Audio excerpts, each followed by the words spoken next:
the cost of recovery. Well, so me and my partner aren't together at the moment. She's going through a really hard time, and she's starting to get better. So she's both having a hard time and getting better, and the way that she seems to have figured it all out is to blame me for everything at the moment, which doesn't make a lot of sense. But if you think about it, I've been with her for about 3 years. 3 years of the 3.5 years we've been together, she's been the weaker one. Not when we first met. When my mum had first died, she was the strong one and I was the weak one. And then in the blink of an eye, I had to be the strong one. And now she's getting strong, and she doesn't want to be in any way beholden to me or the weak one anymore. And this has happened a few times. I'm still waiting to see if she comes out of it. But she is absolutely fueled at the moment with a determination and I've got to be very careful how I say this, and I'm not making any misogynistic judgments because men have theirs, but there is a feminine rage to the way she's at. There's a vindictiveness to what she's doing that I recognise both from her and from other women I've known that is insatiable at the moment, and I'm just letting it run out. I'm not getting into it. There's always one argument when the other person, when there's a breakup, seems to want to push you until you say something that you wouldn't say in sobriety. We've had that by text. Please understand, I'm acknowledging fully that masculine rage is no better or anything like that, but it has different characteristics in my experience. When men are just dumb when they're angry, generally. I think women get smarter when they're angry, and by which I mean, they get precise and they get very patient, and they there is a I said I wasn't going to do this. How am I going to fix this? How am I going to get out of this? When men are angry, they do stupid things. When women get angry, I think they do mean things. And it's nearly Christmas, and I'm getting dumped. So I'll be on my own at Christmas. That's how angry she is with the world. And I've looked after her, I've looked after a little girl, I've looked after a little boy. I've stood up for her, I've given her the strength to stand up to her ex and other people. There's all sort of, there's other issues, there's other family issues. Her eldest daughter, she had problems with her when I first started seeing her, and it's all switched, and I'm the bad guy. I'm the bad guy. Now that is a reality for her. That is a reality for her. It's not my place to take that away from her. I can disagree with her. I can explain to her that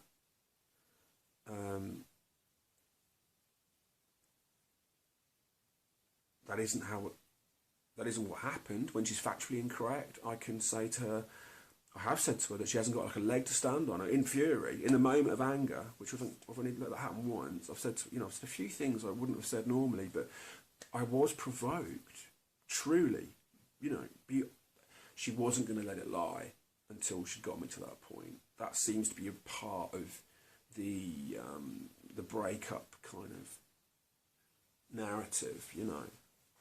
I think what happens in my experience, and I've seen it with her a few times now, with other people, I'm not saying this is only women to men. I bet men do it to women as well. This bit there's no misogyny here, right? When somebody breaks up with you and you've done nothing wrong, there seems to be a bit where they try to get you to say something, right? They try to get you to say something that they can hold against you and go, right, that's why I'm breaking up with you. So they machine gun you with provocative statements, right? And they just keep hammering and hammering and hammering until you say anything. And they can go, right, that's the sort of person you are, and that's why I'm not with you. I am now justified in doing whatever I want. And by the way, when earlier I said men get stupid and women get mean, that doesn't mean it's universal. Sometimes the men get mean and the women get stupid, and vice versa. But women, if you're taking offence with what I'm saying, let's have a moment. Would you rather I was saying you got stupid?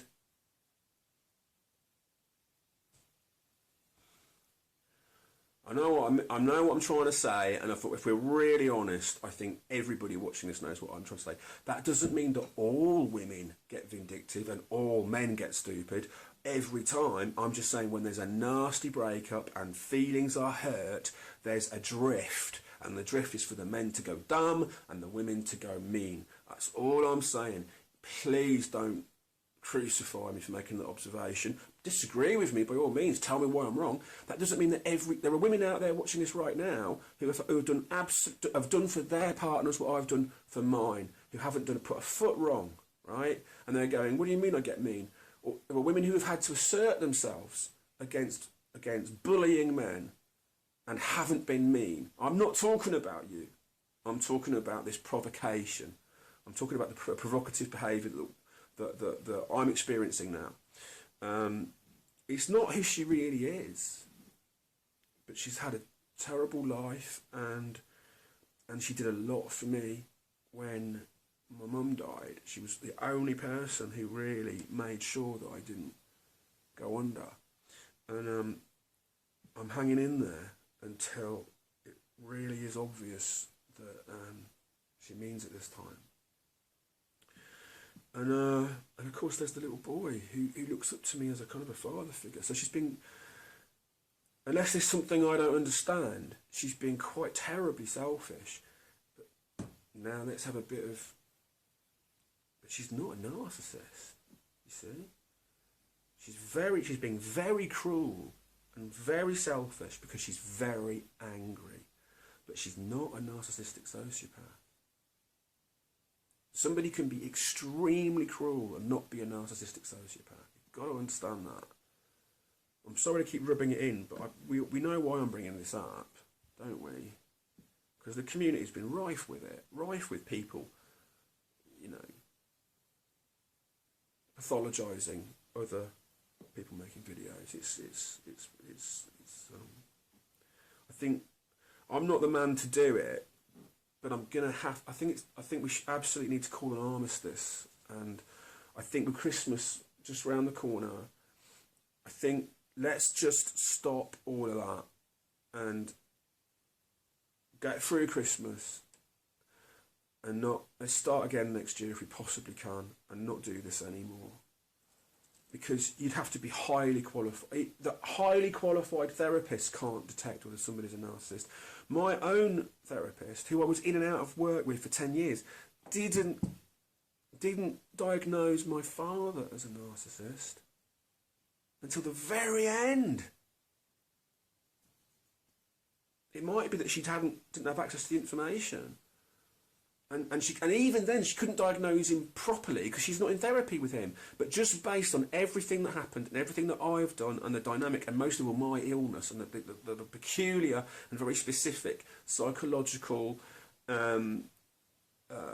curve of what's wrong with me, the PTSD, all of that stuff. But most of all, it was when my mother died, and then they turned on me then and tried to push me back into another suicidal sort of cell situation.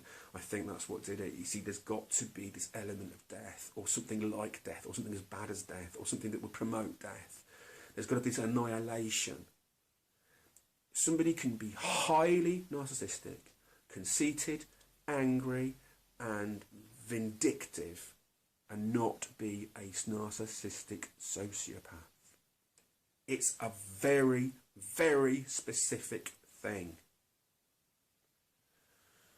That doesn't mean you have to put up with narcissism or somebody's narcissistic behaviour, but it's really simple. Somebody can be absolutely vile and narcissistic to you, right? But they're not like that all the time, even to you. But the narcissistic sociopath is, well, we've talked about it, haven't we? Philip K. Dick reading that diary. Somebody who was annoyed that their sleep was being disrupted by the howling of the Jewish children in Auschwitz.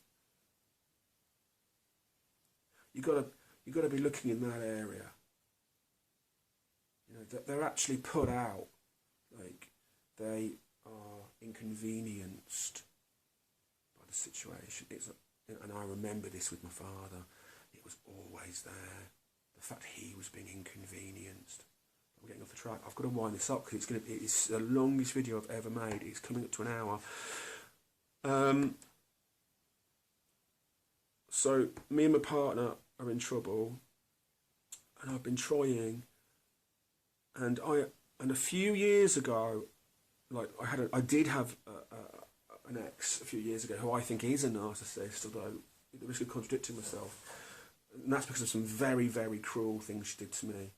I mean, she wasn't just, you know, I very strongly suspect she was a narcissistic ex. I can't go through all that again right now, but she fit the pattern, and I ended up begging her to take me back type thing. I didn't do it quite as badly as all that, but there was a lot of that going on. I degraded myself in the kind of seesaw relationship of me and her. I don't want to, you know, it was sad. It was sad. And with this partner, who I don't have an unhealthy relationship with most of the time, it's not a narcissist sub-dom thing most of the time, but it becomes fleetingly like that when she gets like this. I know not to go back and beg, show weakness. I know it for two or three reasons, right? One is it's no good for her. It will give her a delusional sense of self-aggrandizement, which will do her no good at all, and the relationship wouldn't be worth having. Secondly, it absolutely would be such a step back for me. I wouldn't even be a person anymore. I would be going back to being a wraith. And, you know, I would be infantilized by her in the situation, and I would be her bitch, right? That's not being a man. That's not being someone that can be strong for her. That's no kind of life.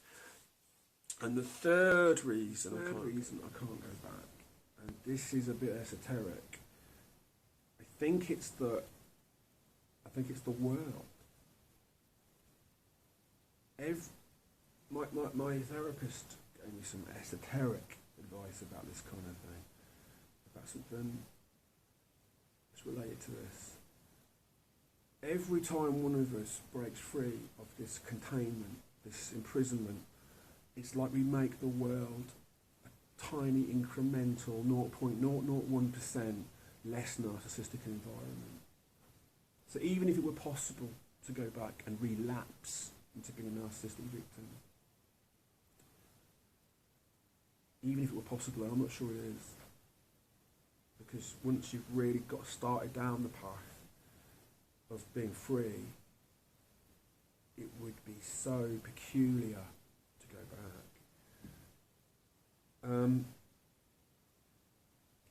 Even if you had to, for the sake of the children, because the person that you were breaking up with was actually exhibiting symptoms of mental illness, anything like that. And don't get me wrong, I wouldn't go as far as doing or saying anything to endanger her, either through neglect or action. You know, there's a big difference between that. But what I won't do is I won't subjugate myself to her ego, which seems to be what's in the ascendant at the moment, her ego. So it's because it would be a vote for narcissism, for a narcissistic world.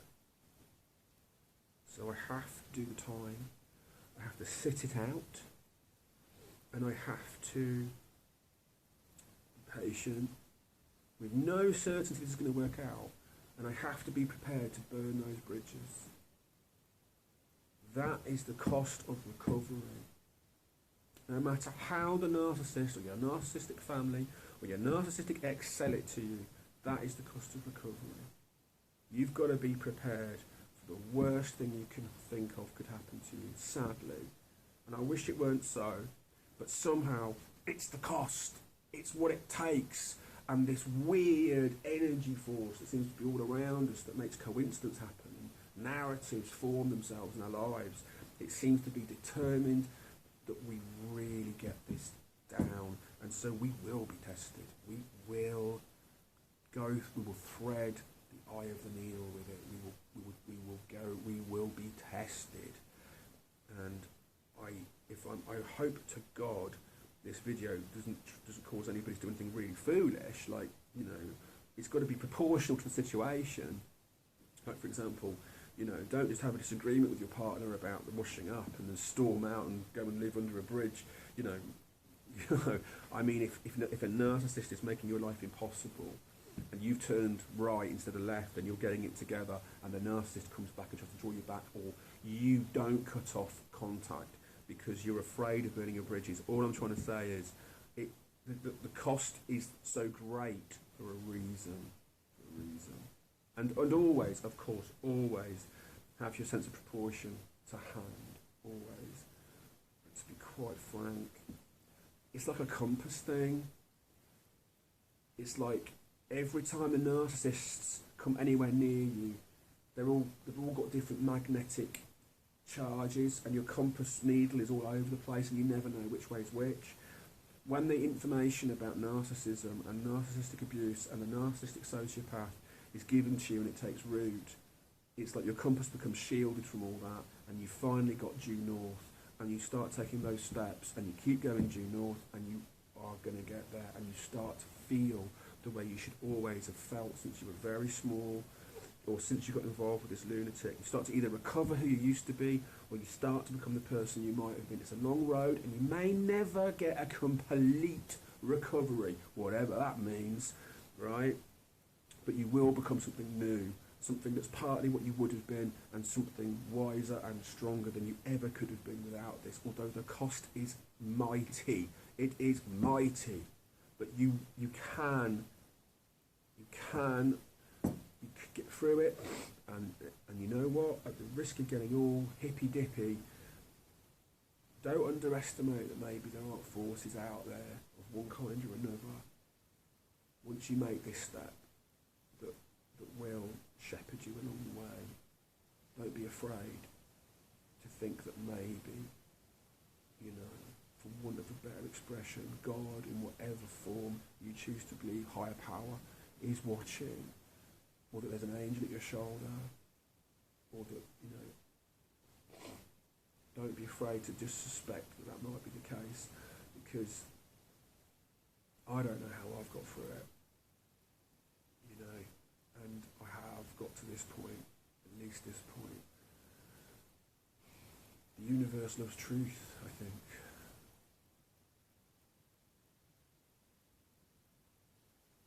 I think that's probably enough for today. Thanks for bearing with me. I'm still full of cold. I haven't really changed that much. I still do it this way. I'll see you soon. And leave comments below if you want.